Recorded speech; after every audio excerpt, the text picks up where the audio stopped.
இயேசுவுக்கு புகழ், இயேசுவுக்கு நன்றி, மரியே வாழ்க.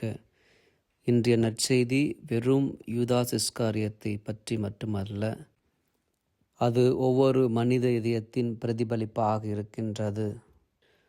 தமக்கு நடக்கப் போகும் துரோகத்தை இயேசு அறிந்திருந்தும் யூதாஸோடு அமர்ந்து உணவை பகிர்ந்து கொண்டு தம் அன்பை வழங்கினார். இந்த தவக்காலத்தில் நாமும் நேர்மையோடு கேட்போம். ஆண்டவரே, அது நானோ? இது பயத்தினால் கேட்கும் கேள்வி அல்ல, தாட்சியோடு கேட்க வேண்டிய கேள்வி. யூதாஸைப் போல நாம் இயேசுவை வெள்ளிக்காசுகளுக்காக விற்காமல் இருக்கலாம். ஆனால் நம்முடைய ஜாதி சமய அந்தஸ்தின் பெருமைக்காக அல்லது நம்முடைய பாவத்திற்காக அவரை விட்டு விலகி இருக்கலாம்.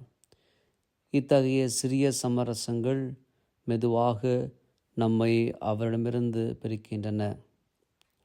நீங்கள் இயேசுவுக்கு அருகில் உடல் ரீதியாக இருக்கலாம், ஆனால் ஆன்மீக ரீதியில் வெகு தூரம் விலகி இருக்கலாம். நம்பிக்கை என்பது நாம் இருக்கும் இடத்தை பொறுத்தது அல்ல, அது அவரோடு நாம் கொண்டிருக்கும் உறவை பொறுத்தது. மன்றாடுவோம். அன்பு இயேசுவே, எங்கள் இதயத்தில் நீர் அறிந்திருக்கின்றீர். சில சமயம் என் இதயமானது உமக்காகவும் சில சமயம் உலகத்திற்காகவும் துடித்து கொண்டிருக்கின்றது. யூதாஸைப் போல உலகத்தின் போக்கில் வாழாமல் உமக்காக முழுமையாக எங்களை அர்ப்பணிக்க வரந்தாரும் கிருபை புரியும்.